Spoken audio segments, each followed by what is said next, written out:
Everyone will tell you that cycling is good for you.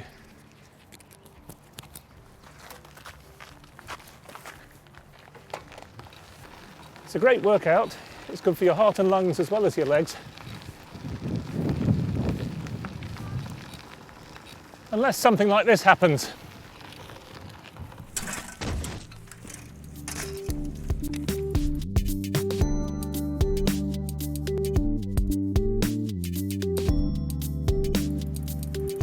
Accidents happen, and when lorries or cars are involved, they can be very serious.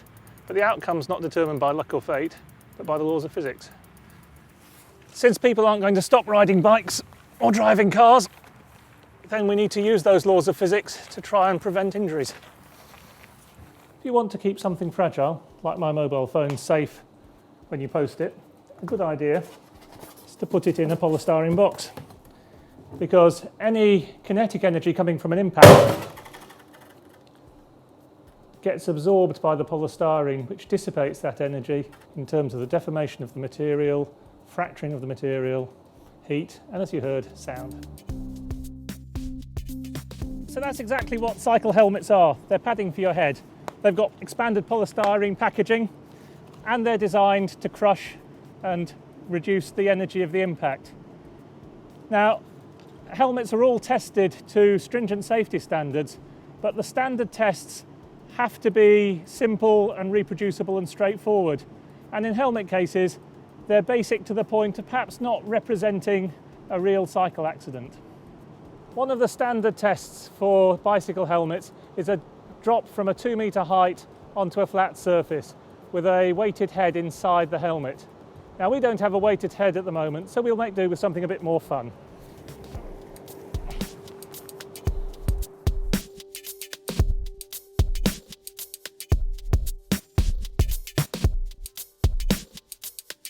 So, let's see if our cycle helmet passes our test.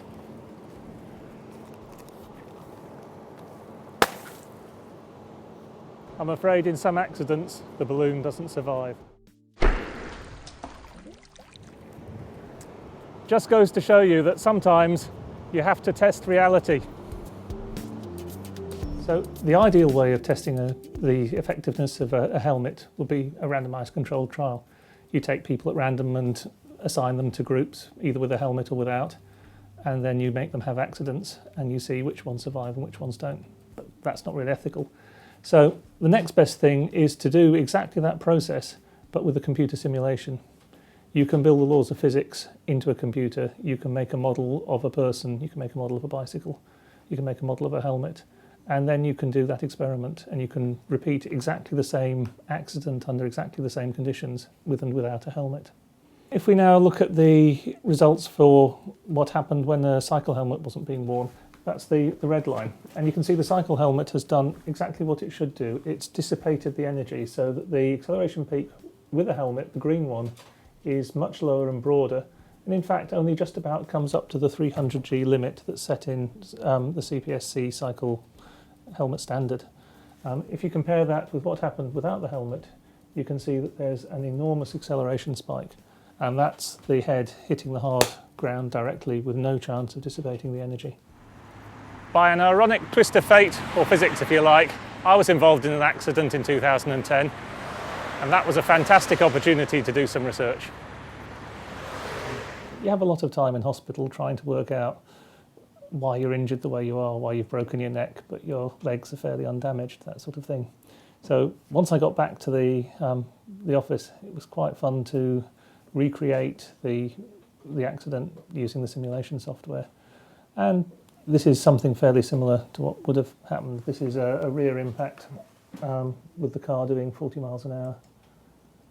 And you can see it's quite lucky I don't remember it.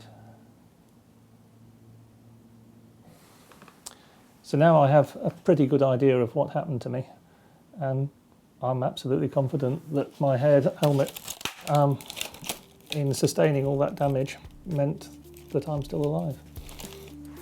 So if you are involved in an accident, the best chance of saving your life is to wear a cycle helmet.